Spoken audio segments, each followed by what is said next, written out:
Vedare tinokuchingamidzai zvekare kune chimwe chirongwa pano paZim Facebook Secrets and Confessions. Tadzoka zvekare nemamwe mamessages. Regedzai tibva tapinda mumamessages edu atadzoka takakubatirai.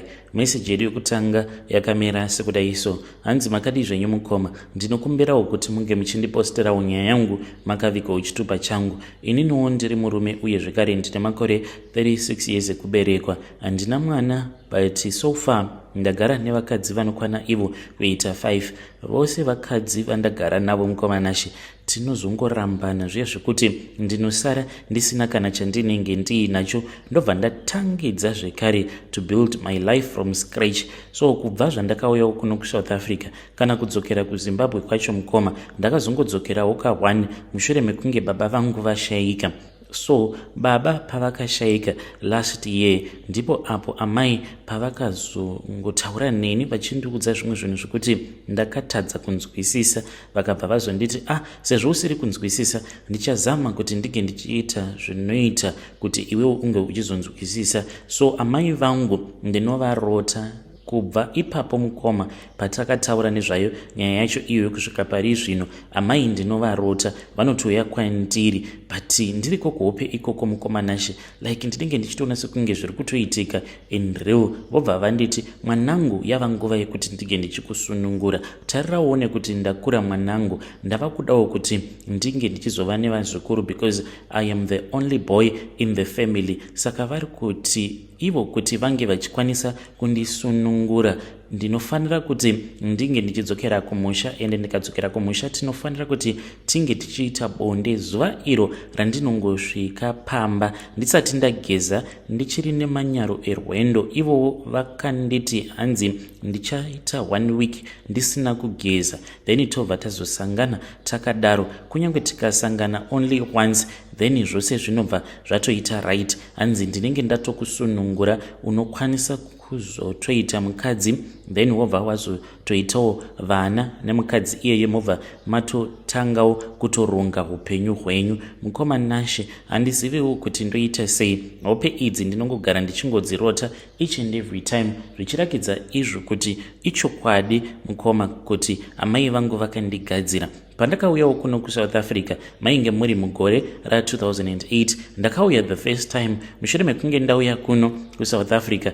I then got deported. After that ndokubva ndazodzoka zvekare kuno kuSouth Africa. Pandakadzoka mukomanashi, amai vakangondipa kamwe kamudzi kavakanditi kuzonosvika uchizonowana basa, ufanira kugara wakangokanyika mumvura at all the times. So kuti kamushonga kaya kakazoendepi mukoma handitombozivi. Kubvawo ipapo ndo pandakazongotanga kungorota weird dreams ndichirara naamai vangu. Izvi zvaiwanzokuitika paipa pekuti ndinenge ndiine munhu wandinenge ndichifambidzana naye, then kana ndikangorota ndichiita bonde naamai vangu zvobva zvatodhakwa. So the first time around ndakagarawo neumwewo wemuno muSouth Africa. Ndikangotiwo ipapo ndakangoitawo chirombi, but aindida mukoma. Ndokubva tazongotanga kungonetsana.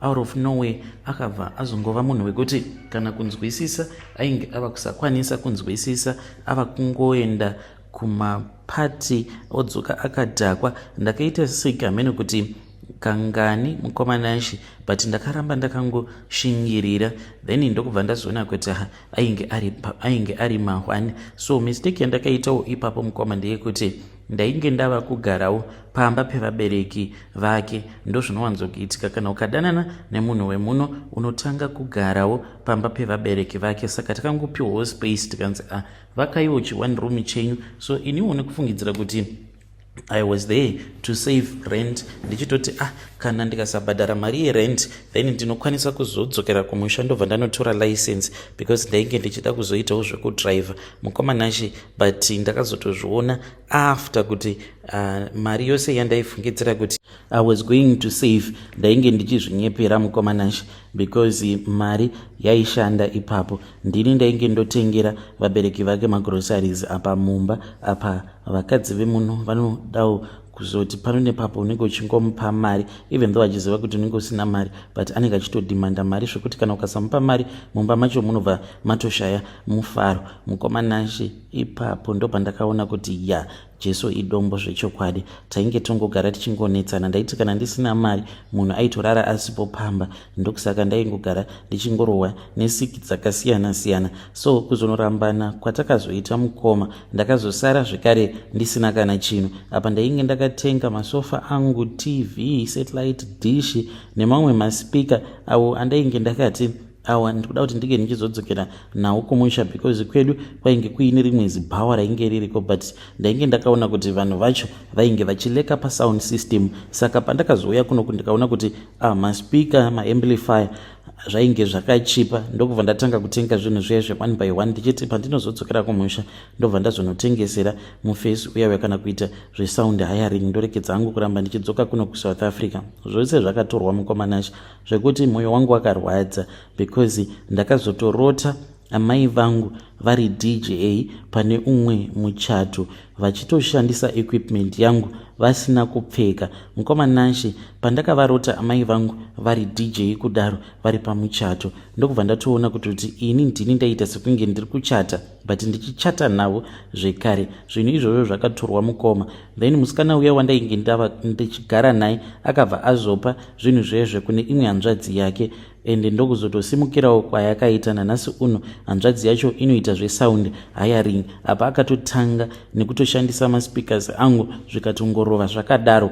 Ndakati ndabva mukudanana naye musikana uya nekuda kwedesperation ndakabva ndatanga zvekare kudanana neumwewo, but uyo wandakazotanga kudanana naye ainge ari muchangani wekuzimano, ainge achibva kuma-areas ekunana Chiredzi. Akanditamba zvekare yakapenga, so ndakabva ndaita lucky, ndokubva ndatanga kushandirawo umwe murungu. Saka murungu uyu akazoti ainge ava kuda kutama, because murume wacho ainge ashayika. Sezvinongoita varungu kuti kana akangofirwa nemurume kana kuti munhu akafirwa nemukadzi wake havadi kuzongoramba vachingogara pasame place ipapo.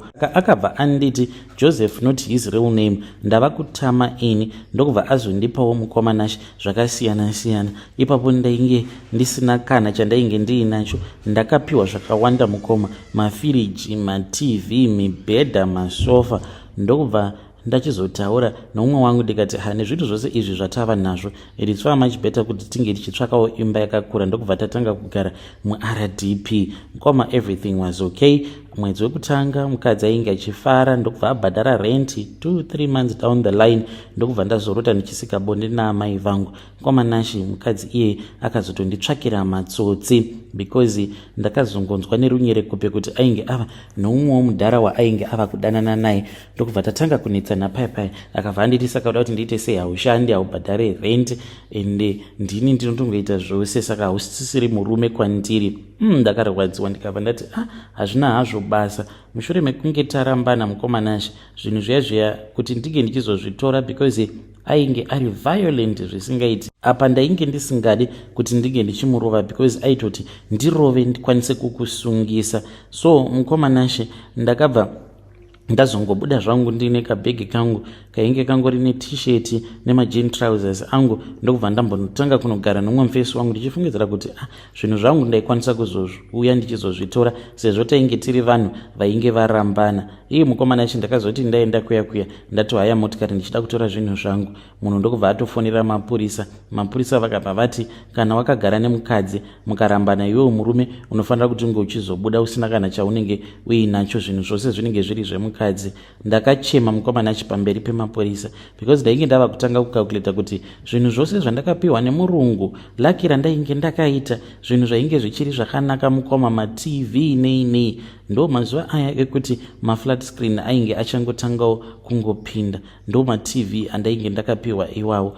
Mukomanashi ndikati ndikabva ndati hazvina hazvo basa, ndakazongosiyana nazvo, ndikabva ndatanga futi kushanda. Ndokusaka ndaitadza kudzokera kumusha, because nguva yangu zhinji yainge ingori yekungotangidza zvekare kubuild up my life. And when I think kuti zvinhu zvava bo, ndava kuchifanira kuti ndinge ndichiwana manje, ndipo apo futi pandinobva ndazosangana nemaproblems munhu uyauya obva azonditorera zvinhu zvandinenge ndiinazvo zvaanenge akandiwana futi on top of that ndiinazvo. Ndikabva ndati zviri nani kuti ndinge ndichimbotsvakawo munhu ari machuwa.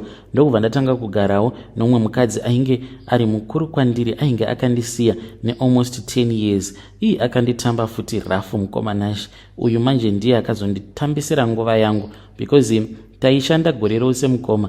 Gore raizoti rava kunopera, problems mumba mukoma aibva atanga kuwanda zvekuti aizoenda kumusha tisingatotaudzani, ende semurume unobva watanga kunyengerera munhu wako, nekuti chinoitika ndechekuti kana ugere nemukadzi waunenge uchida ende achikufadza pabonde, kana akangokutsamwira so unobva watotanga kutopanika. Saka ndaizotomupaka mari kandinenge ndiinako, ndobva ndati baby kuti tinge tichienda tose kumusha hazviiti, saka iwe uchimhanya kumusha unoona vana. Mukoma ndopaizototanga kuzototaura neni. Mukoma mukadzi uyu akanditambisira nguva, akandidya mari yangu kwemakore nemakore. Zvekare mukomanashi ndipo apo pandakatanga kuita zvemagirlfriends. Saka kuti ndinge ndichikwanisa kusavha mari, ndichikwanisawo kutenga zvinhu sezvandainge ndichimboita before, ndainge ndava kusakwanisa mari, yainge yava kungoperera mumahure apa ndava kunwa doro kuzonosvika baba vangu vachizofa. Baba vangu mukoma dai kwanga kuri kunzi ndainge ndiri munhu aiva nemusoro, baba vangu vangadai vachiri vapenyu because nditori nemafriends angu avo vaiti kana varwarirwa nevabereki vavo then vaibva vatounza vabereki vavo kuno kuSouth Africa vobva vatorapiwa. Ini mukomanashi izvozvo ndakazvitadza because nekuda kwemakore ose awo andainge ndagara muno muSouth Africa ndakatanga kufunga kuti zvino baba vangu kana vakauya kuno apa handitomborina kana chandiinacho. Panguva yacho iyoyo mukoma baba vachizonoshayika ndainge ndava kugarawo even though muchiri musame location mandakangotanga kugara kubva zvandakauya muno muSouth Africa, but ndainge ndichigara kumanew stand ende ndaitogara mune chimwe chimukuku chekuti chainge chisitomborina kana floor. Ndainge ndakangoita zvekungonotengawo maziplastic aya eblack ndokubva ndatongoisa ndikatoti ndiyo yatova carpet apa, no mubhedha nothing, ndichingobikirawo pane chimwe chiprama stove. Zvino ndakabva ndati mubereki wangu kana akauya kuno kukuchoni ivo vangasazorwadziwa here kana kutofa nestress vachiona kuti mwana wavo ari kurarama upenyu hwekuti anoita sekunge munhu asina kukwana apa kana kubasa. Ndainge ndisingaende mazuva acho iwawo, zvinhu zvainge zvakaoma, but kamari kekuti ndinge ndichivatumidzira ndainge ndiinako. Ivo baba vangu mukomanachi vakati vari muchipatara, ndakabva ndatoenda ndikatonotora umwe mukadzi wandakazopa mari yandaitofungidzira kuti ndo yandichatumidzira, but mukomanachi hamenoso ndakangonzwa kungoda kungorara nemukadzi ndikabva ndatonomutora, akabva anditi unofanira kutondibhadhara because wakambondiramba kaiwewo plus wakandichita. So ainge ari munhu wandainge ndakambohura naye even though ainge aine murume wake. Mukomanashi ndokubva ndamupa mari yose iyaya baba vangu vachizoshayika. Ndakazotoita zvekutofamba ndichitokumbira vanhu mari yekuti ndinge ndichizokwanisa kudzokera kuZimbabwe. Pandakadzokera kuZimbabwe ivo amai ndipo pavakazotanga kutaura neni vachindiudza zvimwe zvinhu zvekuti ndaisakwanisa kana kunzwisisa.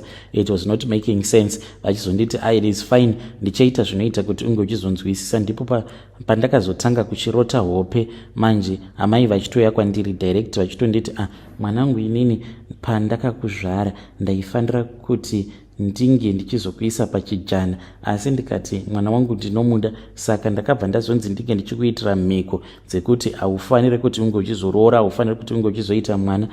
Ende pose pandinovarota mukoma ndizvo zvavanenge vachingondiudza izvozvo. Saka vanoti ivo kuti ndinge ndichikwanisa kukusunungura, mwanangu unofanira kuti unge uchipinda zvekare apo pawakabuda napo. Saka it means kuti vari kuda kuti ndinge ndichisika navo bonde physically. Nhai mhuri yeZimbabwe, ndoitawo sei? Ndodzokera kumusha here ndinosika bonde naamai vangu mukoma?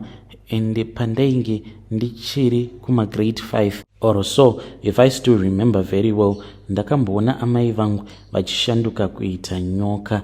But mukoma zvakaitika ipapo nanhasi unoka vision yandakaona ipapo handitomboikanganwi. Saka amai vangu vakandituma kumashops, then ndakabva ndazoti ndava kufamba paya ndikabva ndaona kuti ndainge ndakanganwa mari because pavakandipa mari tainge tiri mukicheni ndokubva ndazombodarika nekurumu kwangu pane zvandainge ndichida ikoko. Saka ndakazongonoisa mari iya pambedha ndokubva vatanga kupopota vachiti hauchienda here, ndokubva ndazongobuda ndichiita zvekumhanya ndava kutya kurohwa. Saka pandakaona kuti ndainge ndisina mari ndipo apo pandakazodzokera kumba ndikabva ndazodongorera. Zvandakaona ipapo zvaityisa mukoma.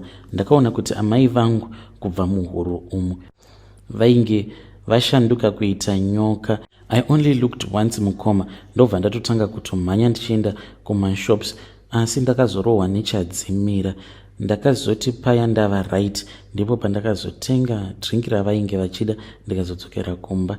But even though ndainge ndakaita almost an hour ndisipo pamba, amai vangu vainge vachirova mukoma. But musi wacho iwoyo havana kana kumbondirova kana kundituka, vakatonditi chitora kapu ndinge ndichikudirirawo drink. Saka handizivi kuti vakazviziva here kuti ndakavaona vachishanduka kuita nyoka. Mukoma Nashi, upenyu hwandiri kurarama unorwadza, handidi kukunyeperai. Ndiri kurarama humwe upenyu hwekuti hauna kana direction.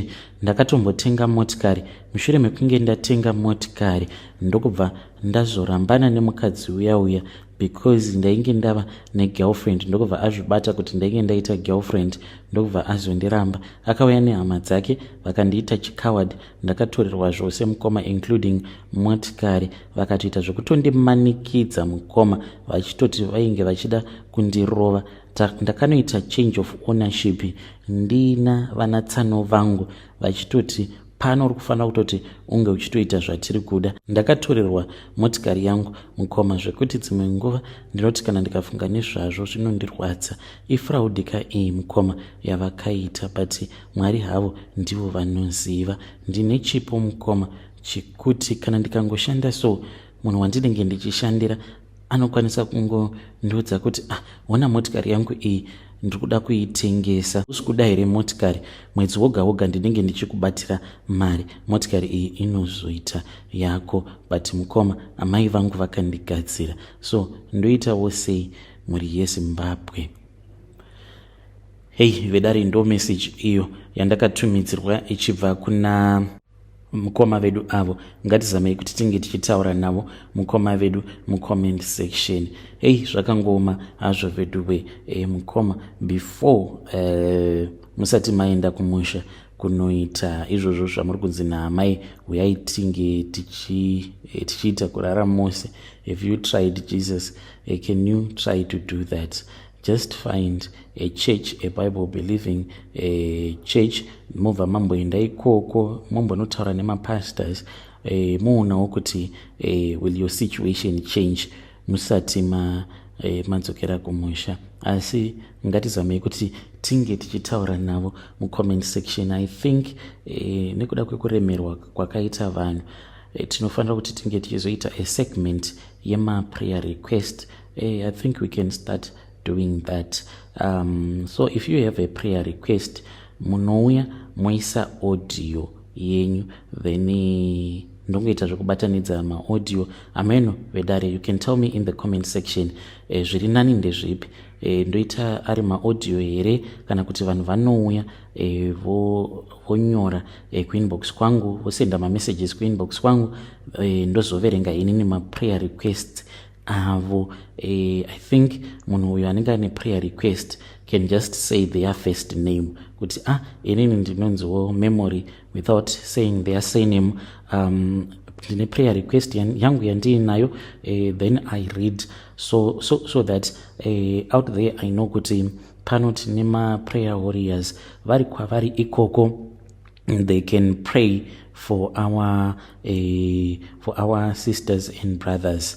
So handizivo vedare kuti munopaona sei. If it is okay, you can start to come with your prayer request kuinbox kwangu. Ngatisanganei zvekare mune zvimwe zvirongwa zvinotevera.